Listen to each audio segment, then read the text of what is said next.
acompañan para hablar de ello dos personas. Empiezo por Jazmín de Irak. Es historiadora del arte, investigadora en políticas culturales y portavoz de Cultura de Más Madrid en la Comunidad de Madrid. Ha trabajado en el Museo de la Biblioteca Nacional de España, ha escrito sobre política cultural en diversos medios y recientemente ha publicado el libro Cultura Ingobernable sobre cultura y políticas culturales y que nos presentará más adelante y que lo tenéis ahí en esa mesa. Nos acompaña también Jorge García Marín, que es miembro de la Asamblea de Más Madrid de Alpedrete, que nos tratará de aterrizar, de comentarnos y de que podamos luego comentar y compartir algunas propuestas que sobre temas de cultura tenemos para Alpedrete de cara a las próximas elecciones y a lo que podamos ir haciendo. Y por ser el último me presento yo, mi nombre es Paco Miranda, soy coportavoz de la Asamblea de Alpedrete de Más Madrid y concejal del Ayuntamiento en la oposición hasta mayo. Entonces, bueno, mayo ya veremos. Quiero también, estos son gente que está hablando, voy a presentar a Gonzalo Almansa, que nos va a tocar algunas canciones, es escritor y músico madrileño.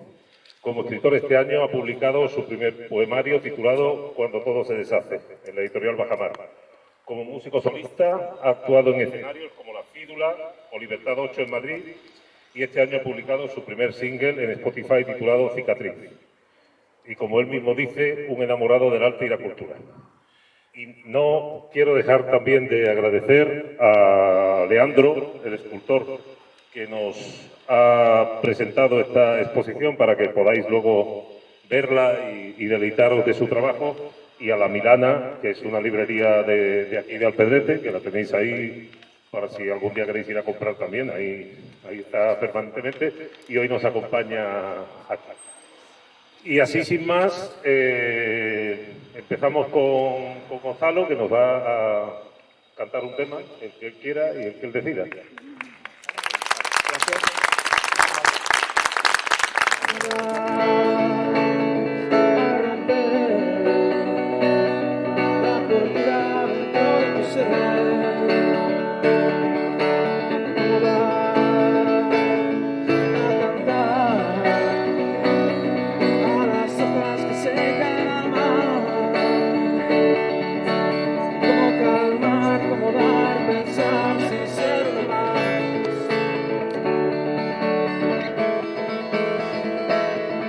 Calmar, como dar, pensar sin ser uno más.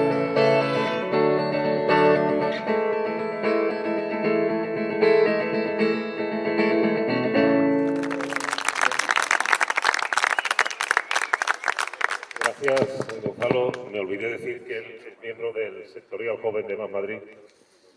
Y pasamos ahora a la presentación de la propuesta de ley de cultura de Más Madrid. Nos tenía que haber acompañado hoy también Alicia Torija, que por un problema familiar, ya sabéis que una de las señas de identidad de Más Madrid es el tema de los cuidados, y hoy le toca a ella no acompañarnos aquí, nos estará acompañando desde la distancia, pero con los cuidados como tarea también principal e importante. Entonces ya le paso la palabra a Jazmín. ¿Por qué hemos decidido desde Más Madrid apostar por una ley de cultura y de derechos culturales? La primera razón es porque existe una cierta, digamos, es como un poco el espíritu de los tiempos. Es decir, existe una tendencia a nivel internacional en el que los derechos culturales están ocupando el centro de los debates en torno a las políticas públicas, sustituyendo a otro paradigma, digamos, o a otra aproximación hegemónica que fue desde los años 90 hasta ahora, que fue el de las industrias culturales, ¿vale? En general, las políticas públicas en cultura estaban muy centradas en la promoción de determinadas industrias, del cine, de la música, de la industria editorial, y todo eso tiene que seguir siendo así. Pero esa apuesta había dejado de lado un poco la idea de cultura como derecho. Es Es decir, de que las instituciones lo que tenían que hacer era garantizar que todas las personas pudiéramos ejercitar nuestros derechos culturales. Y de alguna manera, esto lo que nos permite es recuperar o recordar que la cultura no solo es una mercancía y un objeto de consumo, y no solo tiene que ver con el ocio y con el entretenimiento, que es donde se había colocado, y recordar que la cultura tiene que ver con muchas otras cuestiones que luego vamos a ver, tiene que ver con la construcción de nuestro sentimiento de pertenencia, con nuestra capacidad de expresarnos, de construir comunidad, de generar significados colectivos, ¿no? Es decir, que todo eso de alguna manera había quedado orillado por una idea pues muy de objeto de consumo, de ocio, etcétera, etcétera. Y por otro lado también nos permite abrir o cuestionar cuál era la función de los poderes públicos, de las administraciones, de las consejerías, de las concejalías, de los ministerios, en relación con la cultura. Hasta ahora se estaba entendiendo que la función de una administración era la de proveer cultura a la gente, es decir, generar una oferta cultural, cuando en realidad la cultura la hacemos las personas, es decir, no son las instituciones las que nos tienen que proveer cultura, sino que las instituciones lo que tienen que es facilitarnos que nosotros y nosotras podamos hacer nuestros proyectos culturales, podamos expresarnos, podamos aprender un instrumento, etcétera, etcétera. Entonces, si os dais cuenta, es como un cambio de óptica, ¿no? No es que la institución tiene que dar cosas, sino que tiene que generar condiciones. Y esas condiciones tienen que ver con los derechos culturales, es decir, que podamos ejercitar todo eso. Entonces es un cambio, digamos, de paradigma o de enfoque que desde los últimos 15 años se está produciendo. Existen muchos instrumentos internacionales que ya están hablando de los derechos culturales como eje de las políticas públicas. En 2007 tenemos la Declaración de Friburgo, que ya hablaba de participar en la vida cultural, esa idea de participar y de vida cultural, ¿no? No tanto de acceso a objetos de consumo, sino una cuestión como mucho más global y mucho más holística. Hablaba de los derechos culturales.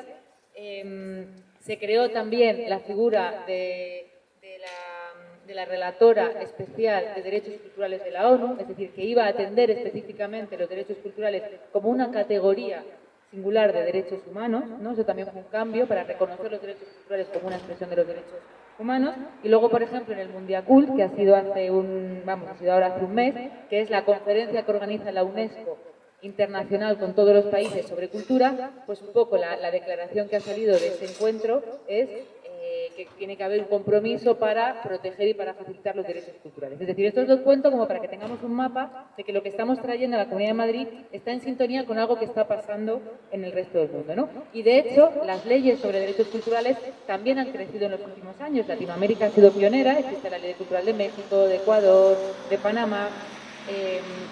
Yo creo que ahí van por delante, porque hay toda una cuestión que tiene que ver con los derechos de las poblaciones indígenas, con el derecho de la identidad, del patrimonio, que ha hecho que se piense mucho más en la cultura como derecho que aquí, que la teníamos más como objeto de consumo, pero aquí también está habiendo muchos avances. En 2019 se aprobó la Ley Foral de Derechos Culturales en Navarra, se aprobó por unanimidad y fue una ley pionera, es la primera ley que hay en España sobre derechos culturales. Actualmente se ha presentado también una propuesta de ley en Canarias, se está trabajando otra en Aragón, otra en Cataluña, es decir, estamos ya en esto, ¿vale? Entonces, lo que nosotras queremos es que la Comunidad de Madrid se coloque a la cabeza de este movimiento. Es decir, no vaya por detrás y dentro de 7 años, cuando todo el mundo lo tenga, tengamos nosotros que vaya a ir por detrás, ¿no? Sino que nos coloquemos como motor de este cambio que ya está aquí y que creemos nosotras que tiene sentido recuperar ese espacio para la cultura. Por otro lado, es importante una ley de derechos culturales porque la cultura está recogida en el artículo 44 de la Constitución. Concretamente en un capítulo que se llama Principios Rectores de la Política Social y Económica de la Constitución, junto con vivienda, con sanidad, con medio ambiente. Y lo que hay que señalar es que todos estos derechos, para hacerlos efectivos, para que tengan que cumplirse, para que podamos denunciar o reclamar cualquier vulneración, tiene que haber una ley que los desarrolle. Esto lo vemos muy claro en vivienda. Es decir, la vivienda como derecho en la Constitución es papel mojado. Por eso hablamos de que tiene que haber leyes de vivienda que garanticen efectivamente ese derecho. Pues con la cultura es exactamente lo mismo. Para que podamos reclamar nuestro derecho a la cultura, tiene que haber una ley que desarrolle el derecho. Por eso nosotras creemos que es interesante empujar esa ley. Luego, por otro lado, también tiene sentido hacer una ley de derechos culturales, pues básicamente por concretar qué son los derechos culturales, ¿no? Yo creo que esta es como la gran pregunta de, vale, cuando hablamos de derechos culturales, ¿de qué estamos hablando? Y en cierto sentido es difícil definir lo que es un derecho cultural porque nos hemos acostumbrado tanto a entender la cultura como objeto de consumo que se nos ha olvidado un poco que la cultura es un derecho, ¿no? Como la canción esta que dice de se nos rompió el amor de tanto usarlo, bueno, pues se nos olvidó el derecho a la cultura de tampoco ejercerlo, ¿no? O sea, como no lo hemos ejercido, pues nos cuesta entender, vale, ¿pero a qué tenemos derecho? Pero en realidad, si nos ponemos a pensarlo, hay muchísimos ejemplos que nos pueden hablar de lo que es un derecho cultural, ¿no? Yo aquí traigo algunos, por ejemplo, sacar un libro de la biblioteca, poder sacar un libro de la biblioteca es un derecho cultural. Poder acceder a salas de ensayo para mi banda de música, para mi grupo de teatro, es un derecho cultural. Poder escuchar música en directo es un derecho cultural. Poder usar las plazas para bailar, para jugar, es un derecho cultural. Que nuestros hijos y nuestras hijas tengan las artes como parte de su desarrollo integral es un derecho cultural. Que podamos compartir las tradiciones, los usos, las costumbres de nuestros antepasados es un derecho cultural. Que nadie que trabaje en la cultura lo haga en condiciones indignas y que pueda cobrar por eso es un derecho cultural, y que nadie se quede fuera del acceso al disfrute de la cultura porque no tenga dinero es un derecho cultural. Es decir, que si nos ponemos como a desgranarlo podemos pensar de qué estamos hablando cuando hablamos de derechos culturales. En todo caso, nosotras en la ley recogemos un montón, o sea, son como 20 o 30. Ya de todas maneras, luego no sé si tengo manera como pasaros el enlace donde la podéis leer, por si la queréis ver, etcétera, etcétera. Pero básicamente, a mí me gusta, como manera pedagógica, clasificar los derechos culturales en 4 categorías, ¿vale? Dentro de los cuales podríamos meter muchas de estas cosas de las que hablamos. Por un lado, todo lo que tiene que ver con el derecho de identidad, de pertenencia, de memoria, de recuperación del patrimonio, es decir, todo aquello que nos permite saber quiénes hemos sido, conocer otras cosas que se han hecho y que de alguna manera construye lo que somos individual y colectivamente, ¿no? Eso sería como un primer bloque. Por otro lado está lo que es el acceso a la cultura, ¿no? El acceso tanto a los bienes, ¿no? Poder ver una película, a los servicios, poder aprender, ir a una escuela, aprender un instrumento, pero a mí también me parece importante poder acceder al capital cultural, es decir, a los códigos, a los lenguajes que nos permiten interpretar lo que vemos, porque no se trata solo de poder ir a una exposición, sino que se trata también de poder entender, ¿no? Y poder interpretar lo que está sucediendo. Y eso tiene que ver mucho con la educación y con todo eso. También, en tercer bloque, sería los derechos a expresarnos y a crear, ¿no? La parte más creativa, que por un lado tiene que ver con la libertad ideológica, es decir, que estar protegidos frente a todo tipo de censura. Por ejemplo, en la Comunidad de Madrid, yo no sé si estáis al tanto, pero tanto en los teatros del Canal, los teatros más importantes de la Comunidad de Madrid, como en otros festivales, se ha producido casos de censura con un dramaturgo que se llama Paco Becerra, porque escribió una obra sobre Santa Teresa de Jesús que aparentemente resulta incómoda, es decir, garantizar esa libertad, pero también las condiciones materiales para crear, porque si no al final solo va a crear quien tiene los recursos para ello, ¿no? Quien tiene patrimonio familiar, quien tiene renta, es decir, se trata de democratizar también la capacidad de crear significados que nos van a constituir a todos. Y por último, otro bloque de derechos, que es para mí igual de importante, que es el derecho a poder decidir sobre las políticas culturales. Es decir, que no solo sea el sector profesional quien forme parte de los consejos de cultura y que participe en como el diseño, ¿no? De las prioridades de política pública, sino que también seamos el conjunto de la ciudadanía. Porque que la ciudadanía tiene que participar en el diseño de las políticas públicas cada vez está más consensuado y cada vez existen más instrumentos. Y con la política cultural también tiene que pasar lo mismo, porque al final somos todos los destinatarios y las destinatarias de esa política pública, ¿no? Capacidad de poder expresarnos, de poder vincularlos a los demás, de tener esos proyectos como de identidad colectiva, generan un empoderamiento que nos permiten pelear por otros derechos, ¿no? Yo creo que esa sensación de comunidad, de potencia, de fuerza, también es la que va a ser una condición necesaria para que podamos pelear por el derecho a la vivienda, por el derecho a la salud, por muchos otros derechos. Pero también porque muchas de las competencias que llevan implícitas el campo de la cultura nos dan herramientas, digamos, como para pelear por la igualdad, ¿no? A mí hay un ejemplo que cuenta siempre Joan Subirats, el que es ahora ministro de Universidades, que le habla mucho de la mochila cultural. Y él lo que dice es que generar la diferencia entre un chaval o una chavala que sale de un instituto de élite o de otro chaval y chavala que estudia en un instituto de barrio popular, las dos personas tienen el mismo título. Pero hay una diferencia entre ambas que tiene que ver con la capacidad de expresarse, con el pensamiento creativo, con la capacidad de asociar elementos diferentes, de trabajar en equipo, con la flexibilidad, que muchas veces son luego lo que les piden en el campo profesional, ¿vale?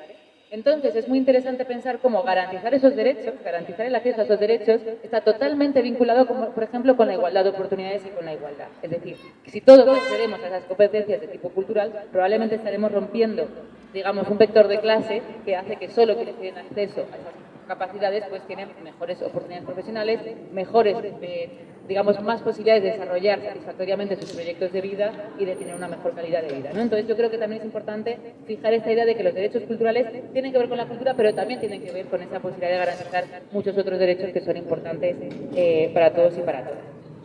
Y luego, también evidentemente hacemos la ley para establecer unas garantías, es decir, para que realmente se cumplan esos derechos, ¿no? Porque al final también las leyes están para eso. Entonces nosotras en la ley recogemos garantías de distinta categoría, pues por ejemplo, una garantía presupuestaria, es decir, lo que nosotras establecemos en la ley es que el 2% de los presupuestos de la Comunidad de Madrid se destinen a cultura. Esto es una recomendación que hace el Parlamento Europeo para gobiernos regionales. Actualmente es un 0,8%. O sea, que imaginaros, vamos, o sea, con toda esa cantidad la de cosas que se podían hacer y de líneas que se podían abrir para garantizar los derechos culturales, ¿no? Por otro lado, también hablamos de garantías orgánicas. ¿Con esto qué decimos? Pues, por ejemplo, que exista una consejería de cultura siempre. Esto en la comunidad no ha sido así. Cuando yo entré, concretamente en 2015, se eliminó la consejería de cultura y se hizo una oficina, ¿vale? Se degradó el nivel administrativo de la cultura y se hizo una oficina. Otras veces ha sido simplemente una dirección general. Entonces se trata de garantizar que siempre va a haber un órgano con la mayor entidad administrativa y orgánica que se va a encargar de cultura. También proponemos una oficina de atención al tejido cultural para que acompañe los proyectos. O sea, muchas veces pues las compañías o los distintos proyectos culturales postulan a subvenciones, reciben un dinero, pero luego no tienen nada que les acompañe en todo el proceso, ¿no?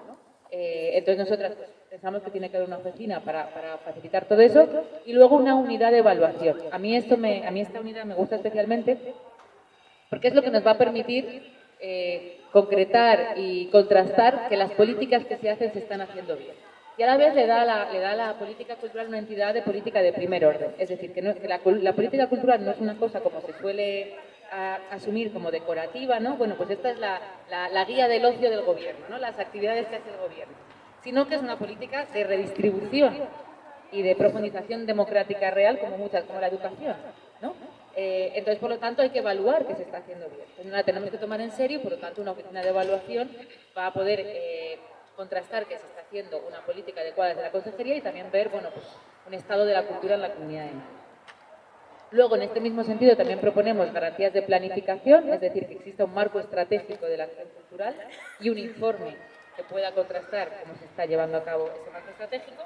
Y luego garantías de independencia del tejido cultural. Es un poco lo que os decía antes con lo que sucedió en el caso de Paco Becerra. Ahora mismo en la Comunidad de Madrid no hay ningún tipo de mecanismo que proteja frente a injerencias políticas por parte del gobierno. O sea, no hay nada, porque es el propio gobierno, la Consejería de Cultura, quien designa las direcciones artísticas y los equipamientos, quien distribuye el dinero y quien hace la concesión de las subvenciones. Es decir, no hay ninguna separación entre los intereses políticos o los gustos personales o los valores morales de quien está gobernando y el tejido cultural y las propuestas artísticas y culturales. Entonces, lo que proponemos es que haya concursos públicos para todos los equipamientos artísticos, que haya comités expertos independientes y paritarios para la concesión de subvenciones formados por profesionales y que los centros y los equipamientos tengan una autonomía, ¿no? O sea, para, digamos, realmente generar esa distancia. Y luego, por otro lado, y ya casi voy terminando con el contenido de la ley, tenemos luego toda una serie de capítulos que lo que hacen es conectar la cultura con muchos otros ámbitos, pues con la educación, con la igualdad de género, con el desarrollo sostenible, con el desarrollo local, porque entendemos que la cultura no podemos entenderla como un compartimento estanco, que está separado del resto de esferas de nuestra vida, sino que interviene directamente en muchos otros ámbitos. Por el ejemplo que os he puesto con educación se ve claramente, por eso hemos propuesto que haya una mesa de coordinación permanente entre cultura y educación, un observatorio de las artes en la cultura. Bueno, no os voy a desgranar todo porque si no es un rollo, pero ya os haré llegar la ley. Por ejemplo, en desarrollo local hacemos mucho énfasis en la descentralización cultural, pero no entendida como que los distintos municipios tienen que traer las cosas que se hagan desde Madrid, ¿no?, a los distintos pueblos y municipios, sino fomentar que existan muchos núcleos culturales, muchas centralidades culturales que estén conectadas entre sí y que realmente lo que hagan es enriquecer, ¿no?, con autonomía desde cada pueblo y municipio la cultura en la comunidad. También medidas de igualdad de género, pues como informes sobre la situación de la mujer en el ámbito de la cultura en la Comunidad de Madrid, cuestiones relacionadas con la diversidad étnica también en las instituciones y en los equipamientos de la Comunidad de Madrid. Bueno, pues toda una serie de medidas que lo que vienen es a como aterrizar en distintos ámbitos las potencias y el valor de la cultura. Entonces, bueno, recapitulando, básicamente el sentido de la ley es ponernos en sintonía con las tendencias que van a ser imperantes de aquí a los próximos años, que colocan en el centro los derechos culturales, hacer una herramienta que garantice efectivamente esos derechos, poder concretarlos para que podamos identificar, vale, a qué tenemos derecho, y luego establecer una serie de garantías presupuestarias, orgánicas, etcétera, que nos permitan asegurarlo. En cuanto a la tramitación, el jueves 10 de noviembre lo vamos a llevar al Pleno. Lo que se lleva es una toma en consideración, es decir, que los distintos grupos de la Asamblea dicen si están de acuerdo en que se tramite esta ley. Y si se está de acuerdo en que se tramite esta ley, pues luego pasa a comisión y entonces cada grupo parlamentario hace sus enmiendas, se modifica y luego se volvería al Pleno para aprobarla. Con honestidad es difícil que pasemos el trámite de toma en consideración, porque el Partido Popular ya ha expresado que no está a favor de una ley así. Yo creo que lo hacen simplemente porque lo proponemos nosotros, ¿vale? Porque el Partido Popular de la Comunidad de Madrid es especialmente sectario, porque en Navarra se aprobó por unanimidad, en Canarias se ha llevado por unanimidad, es decir, que otros partidos populares sí son capaces, digamos, de dejar sus intereses políticos y sus rencillas en favor de lo que se quiere mejorar. En todo caso, para nosotras era importante llevarlo porque creemos que al final nuestra función también es ir ensanchando los debates, de ser una especie de pico y pala, de insistir en las cosas que tienen que cambiar.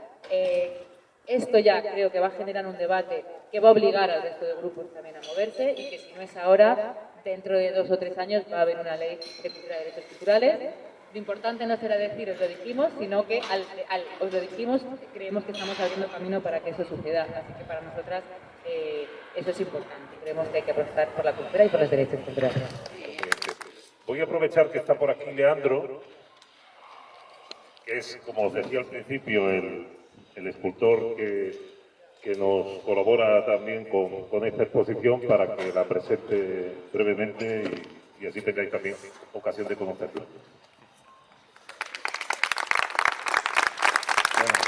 Lo primero, daros las gracias por estar todos aquí y daros las gracias por convocarme. Es un placer poder colaborar con vosotros.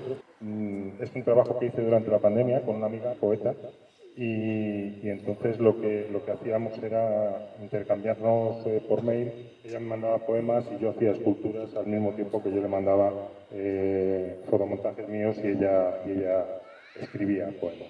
Entonces, cada poesía que veis colgada delante de la escultura es la que da lugar a que yo hiciese cada una de las esculturas.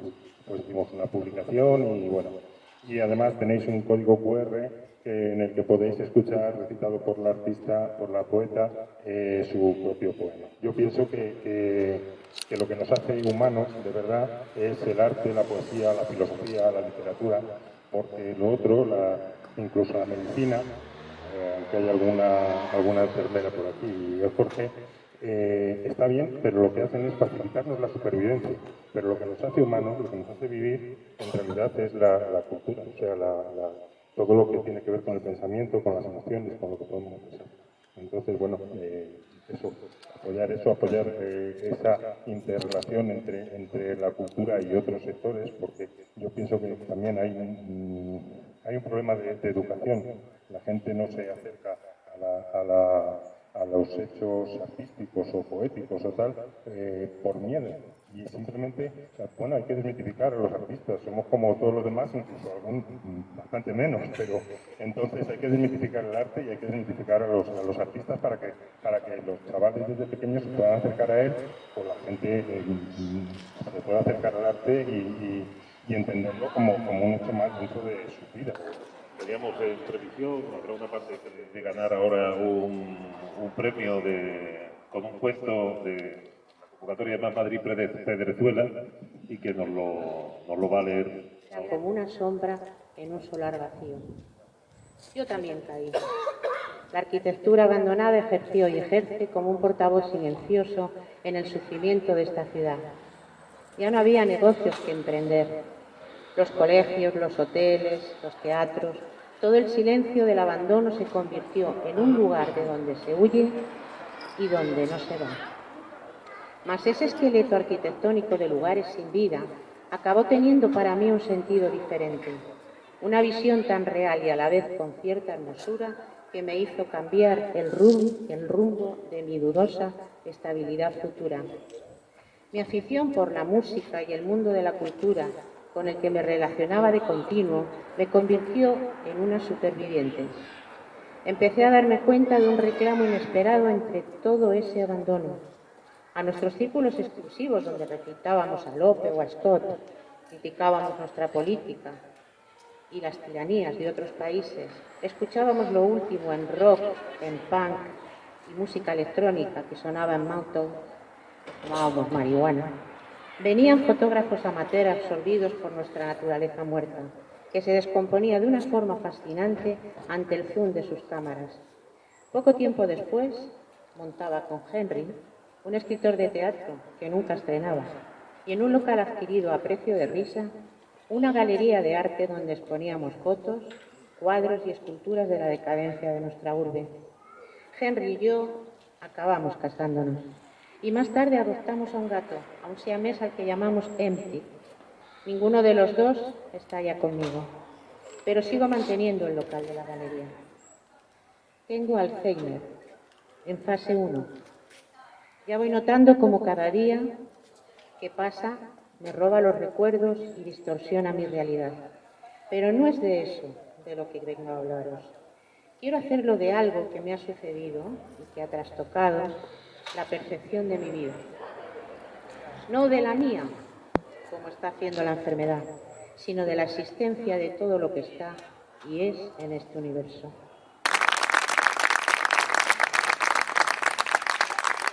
Gracias, María Jesús. Volvemos a la música con Gonzalo. Bueno, dar las gracias a Mina, a Leandro y a Mariajo por las intervenciones. Quise bajar el cosmos, pero todo se truncó al fin. Y aunque a veces lo recuerdo todo, ya no queda nada nuestro en Madrid. Tan solo la sonrisa puesta, qué feliz.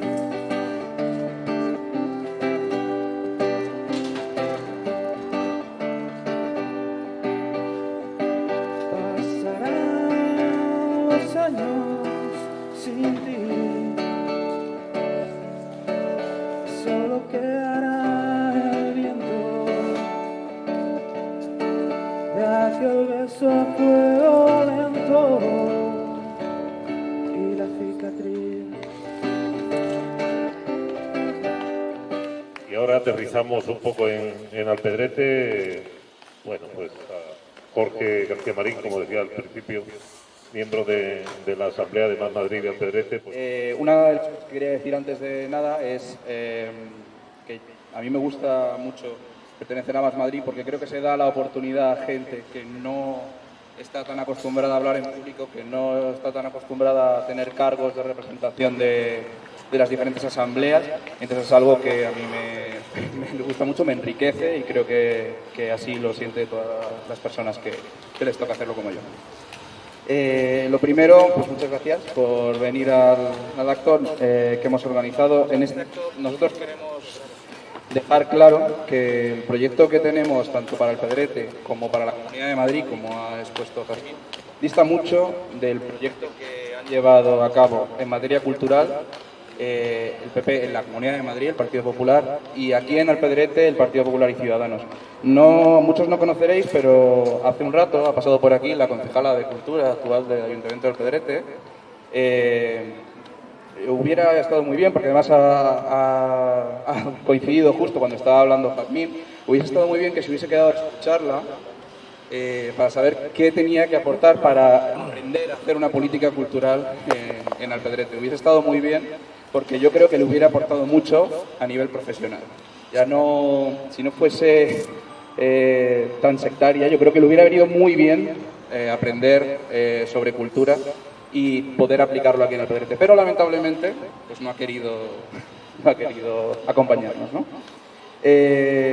Yo al equipo de gobierno actual aquí en Alpedrete le denomino un equipo de gobierno de la desidia. Desidia porque es gente que no tiene voluntad ninguna de hacer nada en el pueblo, ya en otros ámbitos tampoco, pero a nivel cultural, aterrizándonos en lo cultural, más bien lo que se han dedicado a hacer es a destruir toda actividad cultural previa que no se saliera de la norma de contratar a alguna compañía que viniera, o de la red de teatros de la Comunidad de Madrid, o de nada por iniciativa suya propia.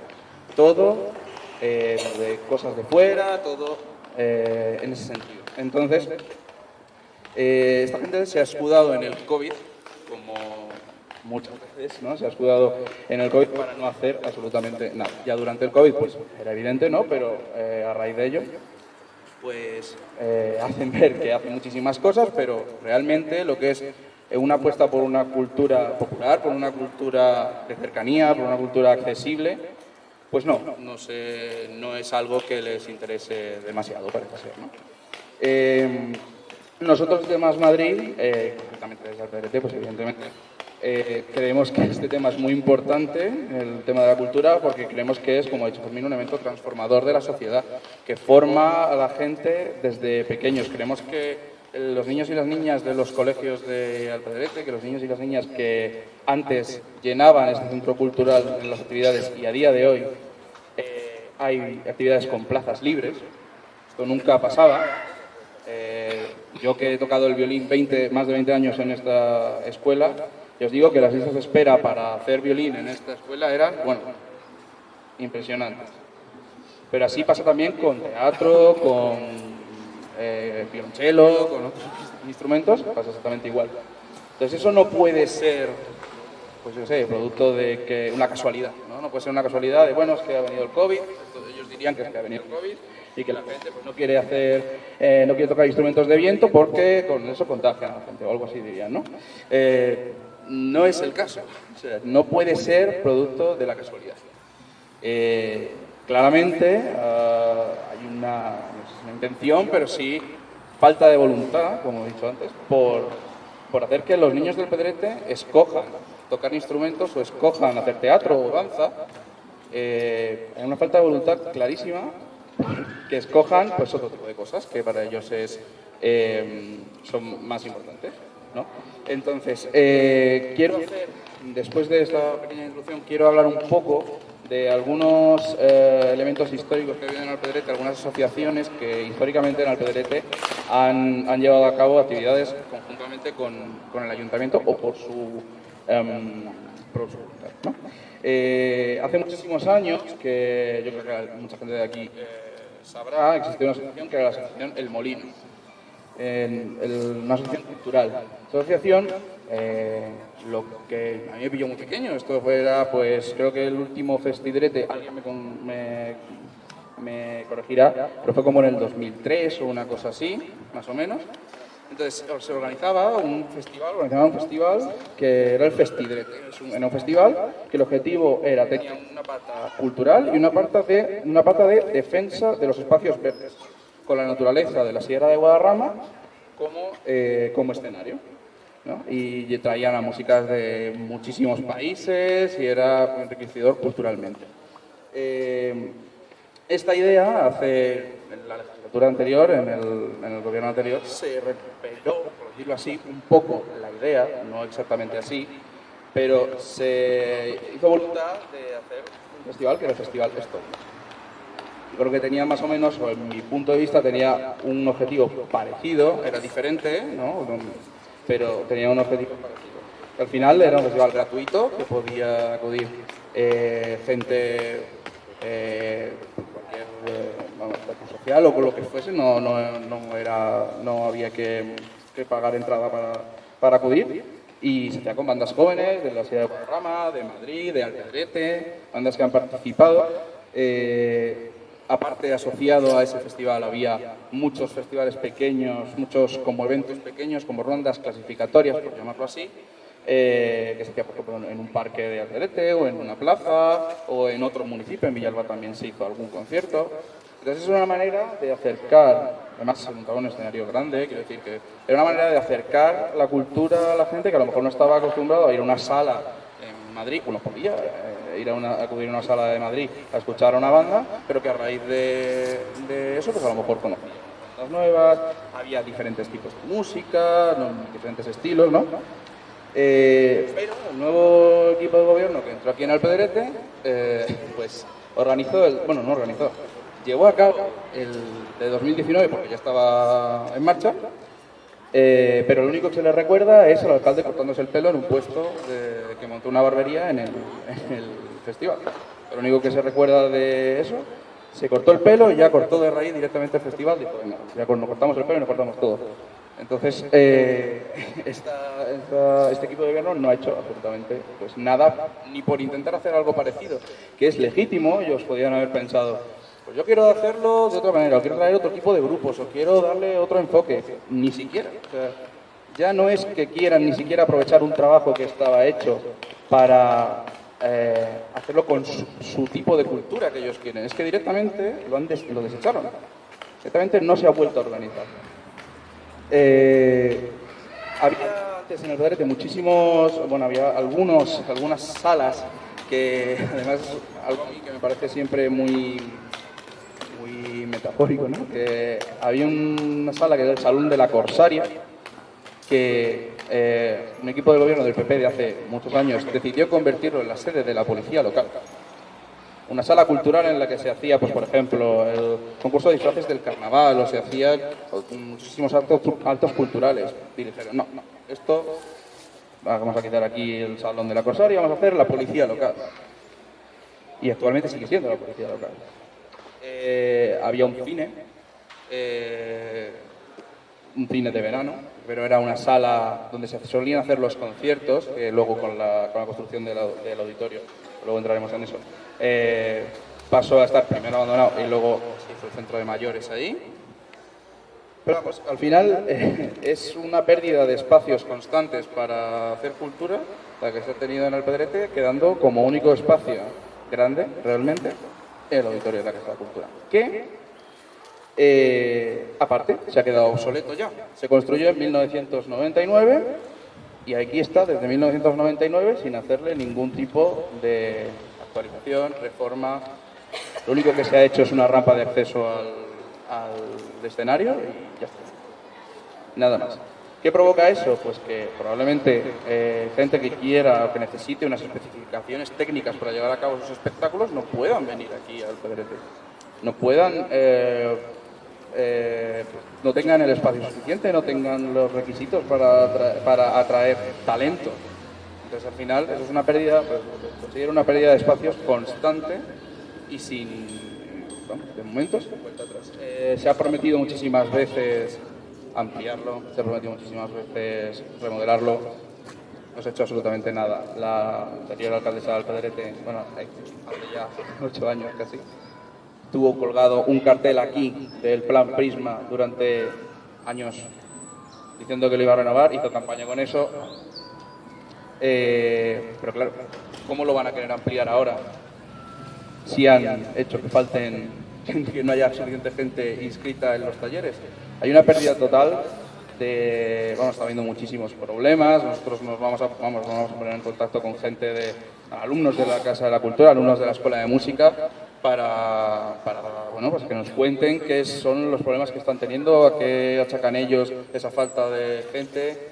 Pues al final es una pena, porque es que la verdad es que la banda, la orquesta de pueblo, la compañía de teatro, todo, antes hacían muchísimos eventos, muchísimos actos. Aquí hay mucho tiempo que no se ha contado con ellos para nada.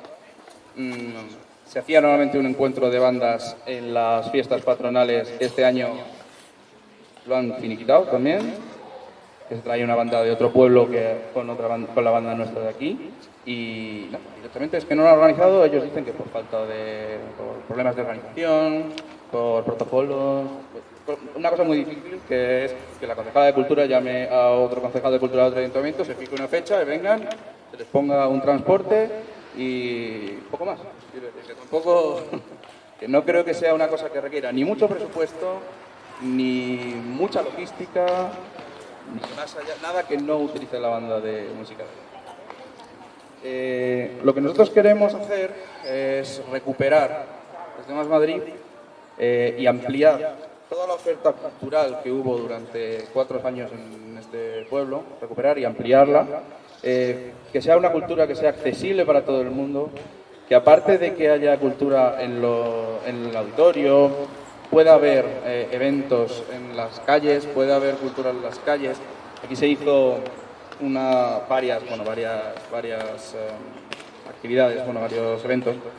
Uno fue Ilustra el Pedrete, que tenemos, creo que está por aquí Jesús Gabán, que es un ilustrador y que venían los niños a dibujar sobre el Pedrete, a crear esos niños y niñas, y fue un evento impresionante y tuvo una afluencia bastante grande de niños que venían a intentar, no sé si algún mayor, eso ya me pierdo, ¿no? Pero al final era una manera de llevar algo relacionado con el pueblo y llevarlo a la cultura, al tema cultural.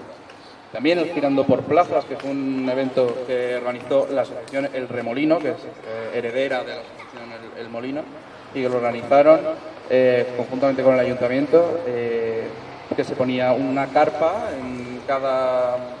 al lado de plazas céntricas, al lado de plazas del pueblo, y los artistas iban trotando, iban girando por plazas.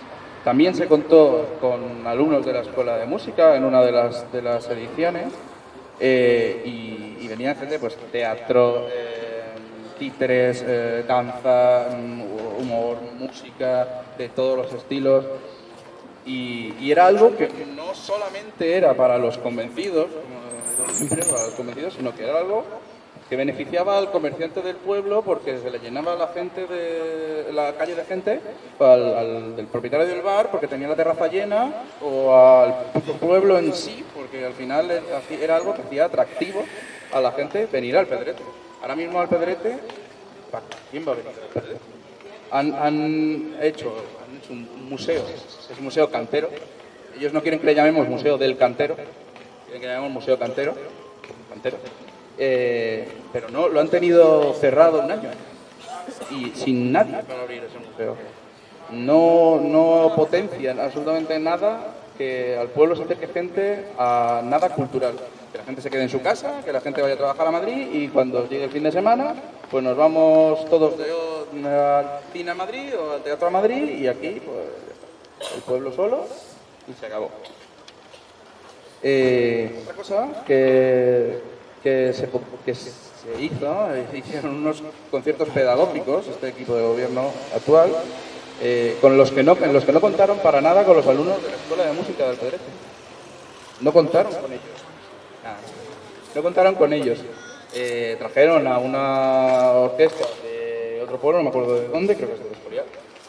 Trajeron, pero que está bien, no estoy en contra, no estamos en contra, pero podrían haber contado con los alumnos, con la banda de música del Pedrete, con los alumnos que han hecho conciertos, muchos durante muchísimos años y que saben perfectamente cómo llevarlo a cabo, que les hubiera hecho ilusión porque además es en su pueblo, muchos son padres que sus hijos, padres y madres que sus hijos van a los colegios del Pedrete. Entonces, al final, yo creo que hay unas posibilidades de hacer cosas aquí en el Pedrete mucho más grandes de las que se han hecho en este año. Que post pandemia, ¿no? Y vamos un poco, pues, propuestas, así a vuela pluma, que está pendientes de detallar. Por supuesto, ampliaremos más. Ya decimos que vamos a hablar con toda la gente implicada, todos los actores culturales que hay en el pueblo, porque en este municipio tenemos una característica y es que yo creo que vive mucha gente que tiene mucho que aportar en temas culturales, mucha gente que se dedica a la escultura, a la pintura, a la fotografía, a la música. Hay muchísimo potencial que podemos hacer de Alpedrete un pueblo referencia en la sierra en temas de cultura en la calle, en temas de cultura accesible para todos.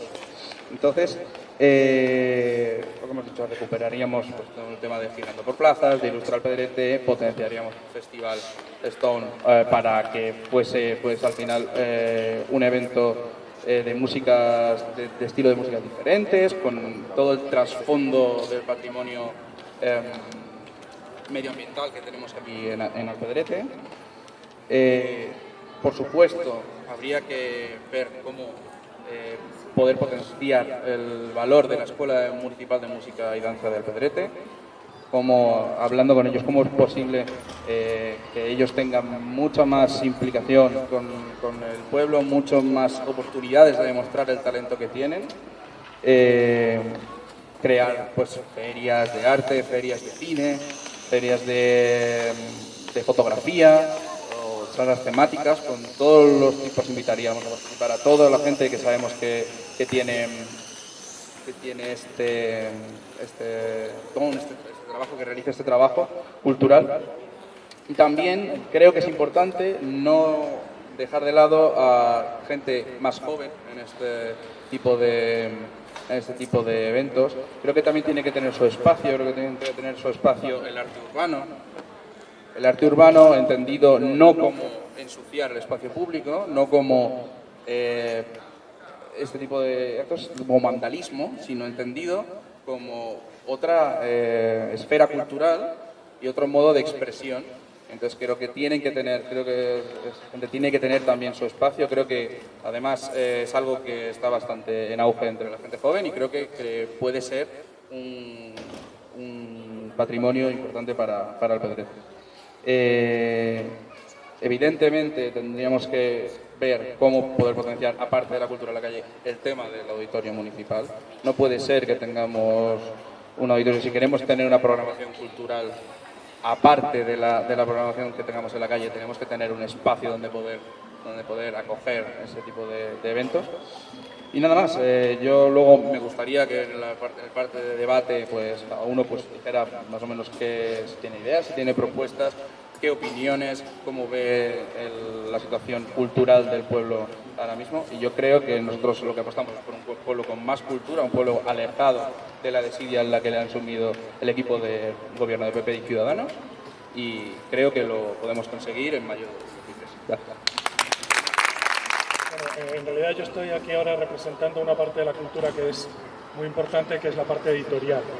Estoy representando a una editorial, La Discreta, que es de Alpedrete, que está afincada aquí en Alpedrete y que ha publicado y sigue publicando literatura y a muchos autores y autoras que son de esta zona, que son en general de la zona de la sierra.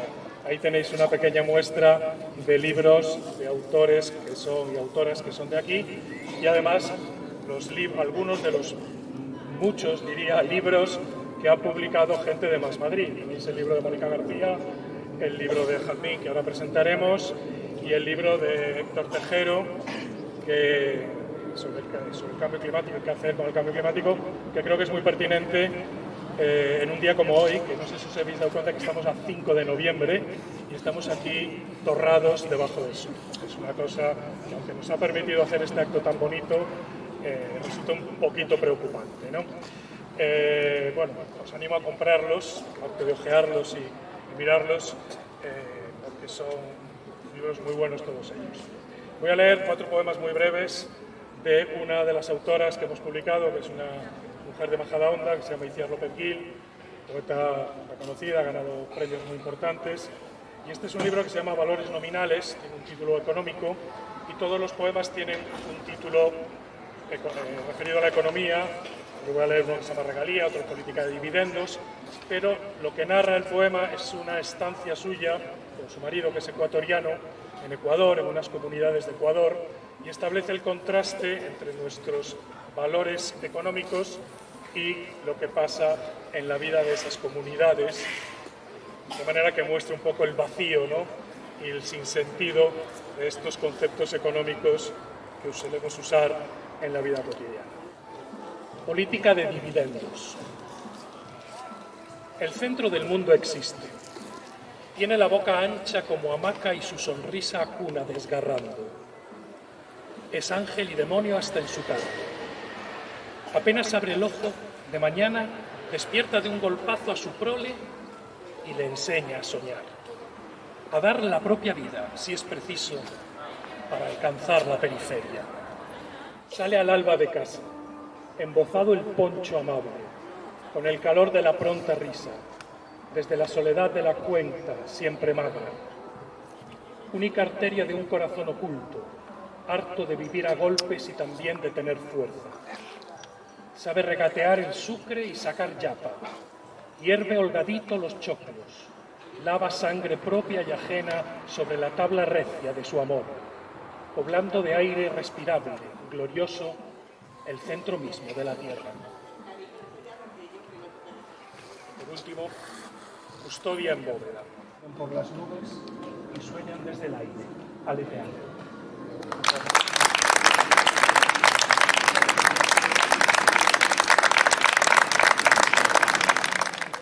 Más no voy a hablar de mi libro. Está escrito desde un poco como las tres dimensiones que me constituyen, ¿no? Que por un lado es pues mi interés por la cultura desde que soy pequeñita, estudié teatro, literatura, intenté cantar, aunque canto muy mal, o sea, como decir que siempre me ha interesado el mundo de la cultura. Estudié Historia del Arte, Realización de Audiovisuales, bueno, muchas cosas. Luego me especialicé en Historia del Arte y sobre todo a raíz de una estancia de Erasmus en Francia en la investigación de las políticas culturales, es decir, me interesó mucho reflexionar y pensar sobre la política pública en cultura y luego con el paso que di a la política institucional, pues ya de alguna manera tenía como la parte más, la experiencia más práctica, ¿no? Desde dentro. Entonces, este libro está hecho pues de esas tres, desde esas tres, digamos, como posiciones de mí misma. La motivación fundamental es una, como decíamos, de hecho algunas cosas que os cuente ahora os van a resonar con lo que no solo yo he dicho antes, sino han dicho el resto de personas, que es esa idea de la cultura como campo de transformación social y de radicalización democrática, es decir, donde podemos construir sociedades mejores, ¿vale? Esa es la motivación que está tras el libro y parte de una idea que quizás sea un poco osada, pero yo me la creo realmente, que es que la cultura puede contribuir a reordenar los sustratos de la sociedad, de lo que somos, de cómo nos relacionamos con los demás, de cómo articulamos lo común, del mismo modo que dos de los grandes movimientos de las últimas décadas, que son el feminismo y el ecologismo, ¿vale? Es decir, que tanto el ecologismo y el feminismo en un momento fueron entendidos como reivindicaciones sectoriales, ¿no? Hace no mucho, hace no tanto, 10 años, eran cuestiones de los grupos de feministas o de los grupos de ecologistas, y aunque nunca se entendieron como algo particular, fueron pensadas como los asuntos que tienen que ver con las mujeres o con el planeta, y como de una década a esta parte están en el centro de políticas supranacionales, nacionales, autonómicas y locales, y realmente están reordenando, ¿no? Nuestros modos de producción, nuestra relación con el consumo, han colocado los cuidados, la interdependencia, muchas otras cuestiones en el centro, ¿no? Entonces no solo tiene que ver con la igualdad entre hombres y mujeres, aunque nunca lo tuvo, sino que tiene que ver con cómo funcionamos como sociedad, y con el ecologismo lo mismo, no tiene que ver con el planeta, sino con todo lo que vivimos, ¿no? Y yo creo que la cultura es lo mismo, es decir, tenemos una aproximación sectorial a la cultura, pensamos que la cultura es algo que hace solo las personas que trabajan lo que tienen que ver con el mundo de la cultura, y la hipótesis de la que parte este libro es no, la cultura tiene que ver con cómo interpretamos el mundo, cómo lo intervenimos y cómo generamos vínculos y comunidad. Y eso constituye y digamos, incide directamente en muchas cuestiones que tienen que ver con asuntos comunes y que tienen que ver con todos, no solo con la gente del mundo de la cultura, ¿vale? Esta es como la hipótesis de partida. Y que de una manera diferente, con unos lenguajes distintos, ¿no? y con la posibilidad de pensar y acercarnos a las cosas pues de manera simbólica, de manera emocional, de manera corporal, ¿no? Y de muchas otras maneras, contribuye a modificar lo que somos, igual que lo ha hecho el feminismo y el ecologismo. Ahora, nos encontramos con un problema, ¿no? frente a este enunciado, y es de alguna manera la falta de relevancia social que tiene la cultura. Lo que decía antes muy bien Leandro, ¿no? Esa sensación como de miedo, de ajenidad, como si la cultura fuera algo que solo tiene que ver con la gente del mundo de la cultura, y él decía hay que desmitificar la cultura. Bueno, hay un capítulo en el libro que se llama Cultura Ordinaria, que precisamente habla de desculturizar la cultura, o sea, dejar de entender la cultura como eso con mayúsculas y pasar a entenderla como eso que hacemos todas las personas en muchos momentos cotidianos de nuestra vida. Luego iré a ello, ¿no?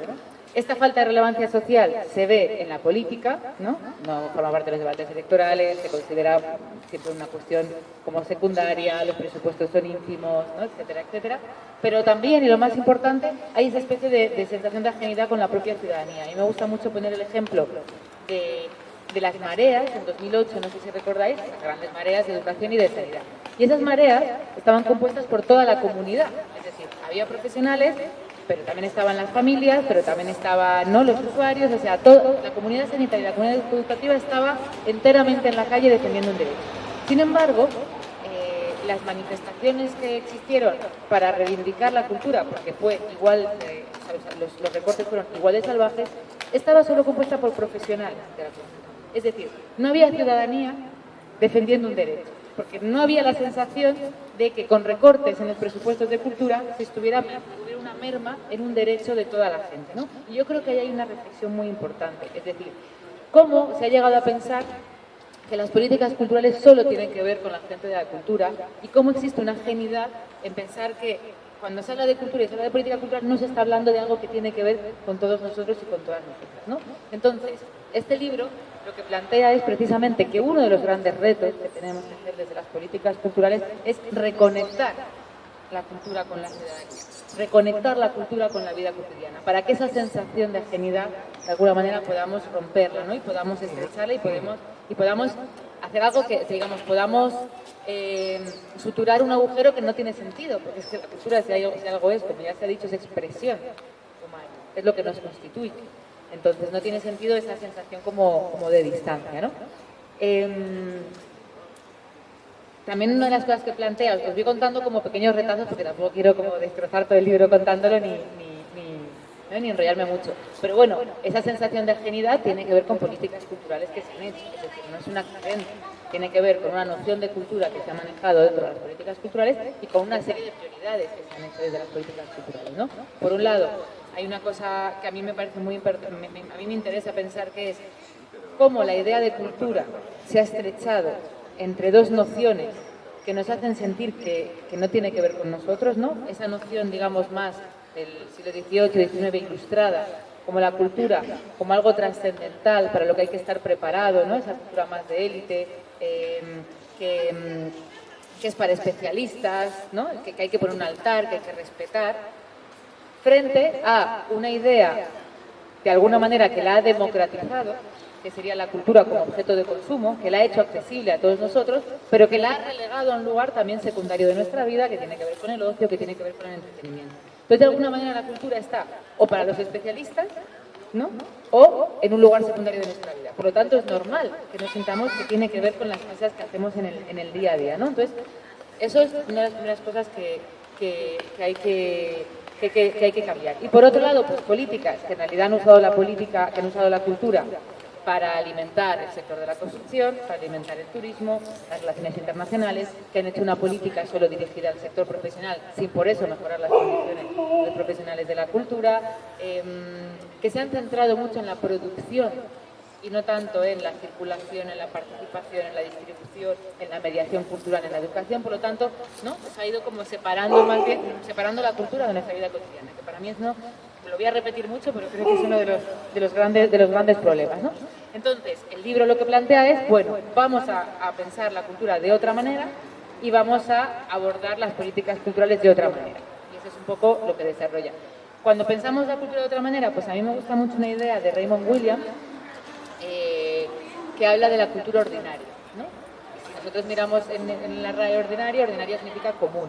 Común tiene que ver con aquello que es corriente, ¿no? Que es compartido y que sucede todos los días, ¿no? Entonces, pensar una cultura, él en cultura ordinaria compara o hace una comparación entre, él estaba becado en Cambridge en la universidad, pero venía de un Gales, de un pueblo popular, ¿no? O sea, de un pueblo. Y entonces hace una comparación en cómo sus colegas de Cambridge hablan de los poemas en los salones de té, ¿no? Pues con esta cosa distintiva que tiene la cultura, que te hace sentir como que eres mejor que los demás, y cómo él vivía, cómo él tenía la experiencia cultural en su Gales natal con su familia, cantando canciones después de cenar, las fiestas del pueblo, leyendo poemas todos juntos, es decir, que la cultura era algo que hacían todos y que todo el mundo estaba capacitado, ¿no? Entonces a mí me gusta mucho recuperar esa idea de cultura ordinaria y también una idea de desculturizar la cultura, que es lo que decía antes de Andro, de desmitificar la cultura, subrayando y recuperando la continuidad que existe entre nuestras prácticas artísticas y culturales cotidianas y aquellas que se supone que se hacen en los lugares de la cultura, ¿no? Pues por ejemplo, cantar una nana a un hijo o una hija para que se duerma o contarle un cuento, ¿no? O cantar en un karaoke, o hacer memes, o irse a un parque con los amigos y las amigas, los chavales, grabarse una coreografía y subirla a TikTok. O sea, todo eso tiene que ver, y es lo mismo que formar parte de una compañía de danza, que escribir un libro. Yo sé que es lo mismo, ¿no? O sea, cuando tú estás cantando delante de 10.000 personas en un concierto, hay algo que tiene que ver cuando estás en un karaoke cantando, ¿no? Tanto el público como que no es lo mismo, pero hay algo que tiene que ver. Entonces yo creo que reforzar todas esas partes de la cultura que forman parte de nuestra vida nos va a permitir reconectarla con nosotros, apropiarnos de ella, sentir que es parte nuestra y por lo tanto va a ser una herramienta mucho más operativa para transformar, ¿no? Y en ese sentido también creo que las instituciones públicas y las políticas culturales pues también tienen una lista de tareas que cambiar.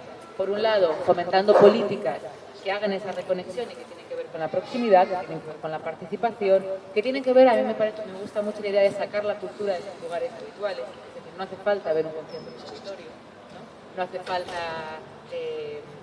no sé, hay millones de ejemplos, ¿no? Podemos hacer muchas cosas en los lugares públicos, podemos hacerlo en los mercados, podemos hacerlo en los centros de salud, es decir, hay muchas iniciativas y muchos proyectos que están llevando la música a los centros de salud porque mejoran muchas patologías. Hay una fundación que se llama Cultura en Vena que hace un trabajo muy interesante en ese sentido y hablando con ellos pues contaban el ejemplo de una paciente que tenía migraña crónica, que cuando va al hospital y escucha música se siente mucho mejor que con cualquier analgésico, ¿no? Eso es sacar la cultura de los lugares habituales y también es hacer que la relevancia social sea de facto, es decir, no porque escribamos manifiestos diciendo qué importante es la cultura, sino porque te hace que te duela menos la cabeza. Y entonces ya vas a sentir que la cultura tiene algo que decir en tu vida y que es importante para ti, ¿no? Entonces, pues el libro hace toda una serie de propuestas en términos políticos y también del lugar de las instituciones, porque de alguna manera, en políticas culturales siempre las instituciones se han movido entre dos modelos, ¿no? Y yo creo que probablemente aquí también nos unen al albedrío. O la cultura es una atribución institucional con la que hay un compromiso público, presupuestario, ¿no? Y hay que hacer políticas culturales, pero como contrapartida hay un excesivo control de lo que sucede. Yo digo lo que es cultura y no es cultura, dónde se hace cultura y dónde no se hace cultura, ¿no? Lo que financio, lo que no financio, que es, digamos, como mucho intervencionismo.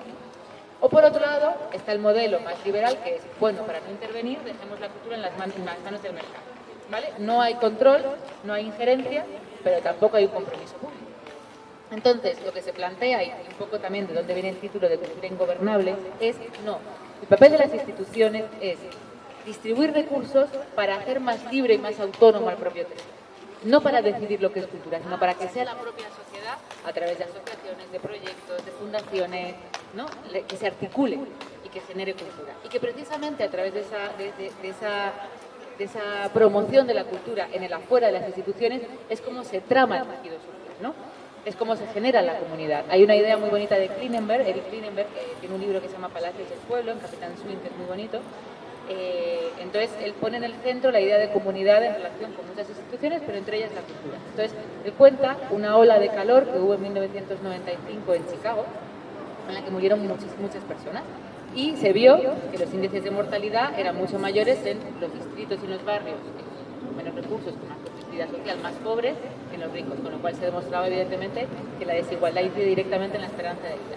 Pero lo que vieron es que entre dos distritos, entre dos barrios que tenían digamos que eran igual de pobres, tenían unos niveles de desestructuración social, unos índices muy similares, había uno en el que había habido muchas muertes y otro en el que había habido muchas menos. Entonces él se puso a investigarlo y lo que descubrió es que la diferencia entre uno y otro era lo que él llamó las infraestructuras de lo común en las infraestructuras sociales. que eran parques, barberías, asociaciones de vecinos, bibliotecas, es decir, lugares donde la gente podía estar junta y hacer cosas juntas, ¿vale? Y que en condiciones normales eso refuerza los vínculos sociales, que en condiciones extraordinarias, como una hora de calor, te salvan la vida porque alguien se pregunta dónde estás y qué te pasa. Y que es lo mismo que las escuelas de música, que los centros culturales y que todo esto, que permiten autoorganizar, ¿no? Autoorganizarnos socialmente, vertebrar la sociedad, vincularlos a los demás a través de que yo participo en un coro, que estoy contigo en una orquesta, que estoy en un club de lectura, y que de alguna manera como que recuperamos, ¿no? esa vertebración social. De fondo está esa idea de que la cultura, precisamente por capacidad de construcción de comunidad, por capacidad de mirar el mundo de otra manera, puede intervenir puede reconfigurar las relaciones sociales y las puede reconfigurar desde un punto material. Y esto me gusta mucho insistir en esto, porque siempre se piensa que la importancia de la cultura es algo que tiene que ver con los imaginarios y con las representaciones, ¿vale? Y esto es verdad. O sea, la capacidad de imaginar las cosas de otra manera, de narrarnos de otra manera, de relatarlas, ¿no? De otra manera. Y todo eso es cierto. Y además... Gracias, Alvin, por estas pinceladas que nos has dado del libro, sin hacer spoilers. Haceros un llamamiento a apoyar todo lo que tiene que ver con las movilizaciones de la sanidad pública. Creo que es el 13, si no recuerdo mal, hay una manifestación en Madrid. Creo que es importante que estemos todos y todas y que hagamos difusión. Nos jugamos mucho, se juega mucho también en la Comunidad de Madrid. Aquí deciros que en el último pleno municipal presentamos una moción que salió aprobada para cambiar el nombre de la Plaza de la Tauromaquia, que es donde está el centro de salud, por Plaza de la Sanidad Pública. Dábamos 2 meses al ayuntamiento para que iniciara las gestiones y ya os podéis imaginar lo que ha iniciado, ¿no? Entonces, bueno, pero eso era un paréntesis en el acto y ya digo que creo que nos jugamos mucho. Y ahora Gonzalo nos va a tener una canción. La última canción que voy a tocar, pues la compuse en plena pandemia. Es en base a la precariedad, la falta de esperanza que había, pues intentar un rayito de luz. En aquel momento había deflación, me acuerdo, y bajaban los pisos, bajaba todo. Lo digo porque hay una frase en la que digo que bajaban los pisos. Y vais a decir, ¿este chico de dónde ha salido? Entonces estaban bajando, bajaba todo. Y bueno, pues quise dar un poquito de imaginar a un mundo mejor y también se titula Viendo la tele, Manifiesto Millennial, porque tiene una parte que es una especie de poema o speech, así que bueno, espero que os guste.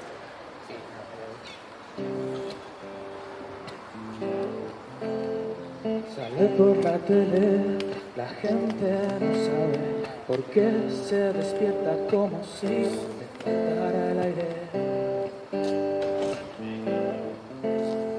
Sobra trabajo, pero hay cola en el paro. Graduados hacen horas extra en Burger King. Sigo viendo la tele, los pisos han bajado, menuda suerte.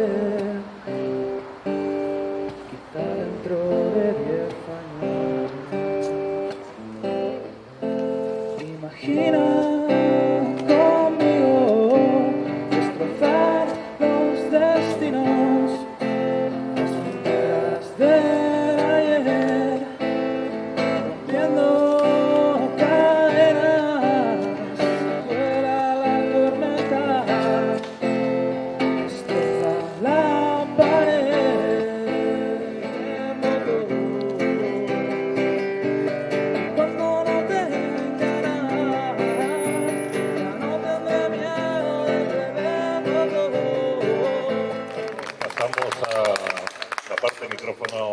abierto.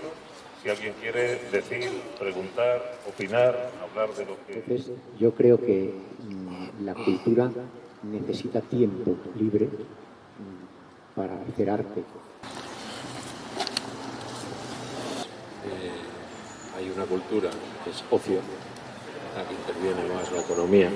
Por eso a mí esta propuesta se inscribe muy bien en el marco amplio del modelo que propone Más Madrid, ¿no?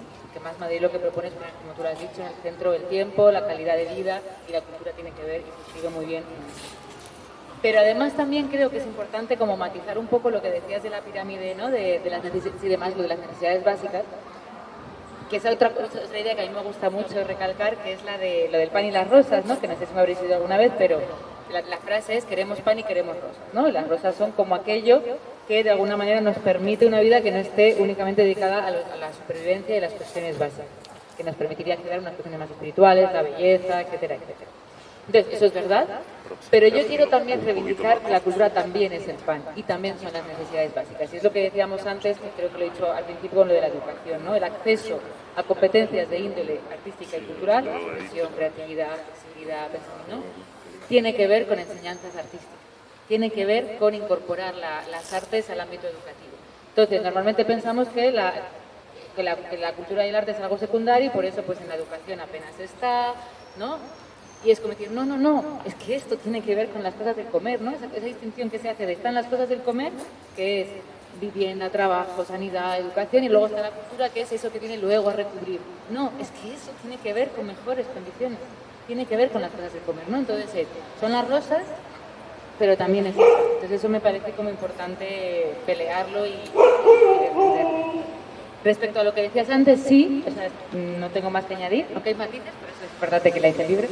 No, pero siempre se suele decir que al final la cultura como mercancía es un porcentaje muy minoritario a la cultura como experiencia que tenemos todos. Si tenemos más experiencias culturales que no están concebidas en términos de mercado que aquellas que están concebidas en términos de mercado. Sin embargo, las políticas culturales fundamentalmente se han centrado en la cultura entendida en términos de mercado y no han promocionado todas las otras. Y entonces la defensa del libro es, no, promocionemos todas las otras porque esto es lo que vertebra la sociedad. Esto es lo que nos permite empoderarnos, lo que nos da otra organización social y lo que pertenece a la democracia, ¿no? Que es lo que las políticas culturales han olvidado. O sea, eso sería... Y respecto a la diversidad, sí. En la ley tenemos un capítulo específico, nosotros le llamamos diversidad étnico-racial, que tiene que ver con promocionar la participación, tanto que en las instituciones públicas se hagan exposiciones y se promocione, ¿no? Propuestas culturales diversas, es decir, de distintos orígenes, como que se profundice en la participación y se hagan medir políticas para realmente poder hacer, digamos, o sea, poder contar con toda la riqueza y la diversidad que existe en la Comunidad de Madrid, que es inmensa, ¿no? El libro no está tratado como tal, se sobreentiende, no hay nada específico, pero en la ley sí que lo hay. Bueno, mi nombre es María, soy vecina de Alpedrete y también alumna de la Escuela de Música. Y no he estado muy de acuerdo con el principio de tu discurso, no sé tu nombre, perdón. ¿Por qué? Con que no haya oferta. Creo que sí que hay mucha oferta cultural. Otra cosa es que se pueda mejorar. Me gustaría ver una asociación ecologista que no me tenga que ir, digamos, otra vez a Madrid, al teatro, al cine o a, yo qué sé, Fridays for Future de Madrid, porque digo, no, es que yo soy de Alpedrete, a mí me interesa que no me construyan en las canteras. Y entonces, claro, yo escribí un correo a la concejala de Medio Ambiente. Hola, soy María, no sé qué, querría saber dónde hay información, me pongo a mirar en internet, no hay nada, o sea, es como que esa falta de comunicación. El problema que hay es que si había cosas de cultura que se estaban haciendo, cosas culturales, eventos culturales que se estaban haciendo y que convocaban a gente, porque al final está en la calle, la gente lo ve, la gente no necesita tanto que se lo lleven a casa o verlo en eso, sino que va por la calle y lo ve. ¿Por qué han dejado de...? O sea, es una cosa que a mí porque al final eso no es una cosa que sea porque seas de derecha o porque seas de izquierda. Quiero decir, si tú ves un evento cultural en eso, ¿por qué lo dejas de hacer? Porque sí, solamente porque a mí lo único que se me ocurre es simplemente porque lo había hecho otro y yo no lo voy a. Entonces, creo que es algo que al final hay que saber valorar un poco qué gente o qué apuesta por unos determinados tipos de cultura y qué gente apuesta por, pues oye, yo si hace algo un ayuntamiento que no es de Más Madrid y me parece que está bien, pues yo lo que voy a querer hacer es hacerlo aquí en Alpedrete. Creo que sí que es muy importante lo que has dicho tú del tema de la comunicación, de saber llegar a las diferentes personas para que se acerquen.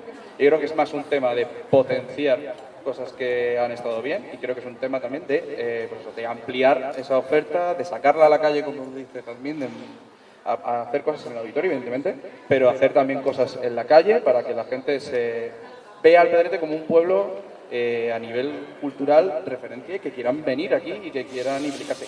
Y a raíz de hacer todo eso de eventos culturales, como ha dicho Jazmín, vamos a crear otros tipos de relaciones en las que te va a llevar a conocer a gente que está en la asociación tal oye, pues 3 personas o 4 personas estamos de acuerdo en esto, pues vamos a hacer nosotros una asociación y vamos a implicarnos en el pueblo, en materia ecologista, en materia de feminismo, en cualquier cosa, ¿no? Y yo creo que eso, como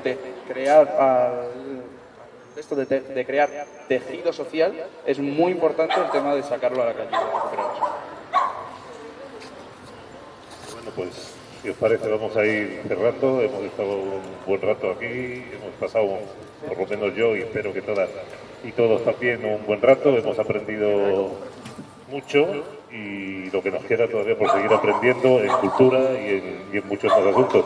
Y en relación con una cosa, voy a pasar ya del tema de moderadora a interviniente, creo que el tema, y no solo en cultura, creo que en más elementos, no es tanto hacerlo desde, sino hacerlo con. No es que no haya cosas aquí, si miras ahí, pero muy poca participación de bienes. Yo siempre pongo porque era un elemento activo en la organización también del Girando por Plazas, que no sé si te sonará, no sé qué tiempo llevas aquí, pues entonces lo hemos hecho regular, entonces, por no decir lo que mal. No, te estoy hablando de hace 3, 4 años. Durante el anterior mandato se hacía durante un mes en todas las plazas actuaciones musicales junto con los vecinos y vecinas. Y con este discurso final pues levantamos la sesión. Muchas gracias de nuevo por estar aquí, a las ponentes, al ponente y a todos los que habéis venido.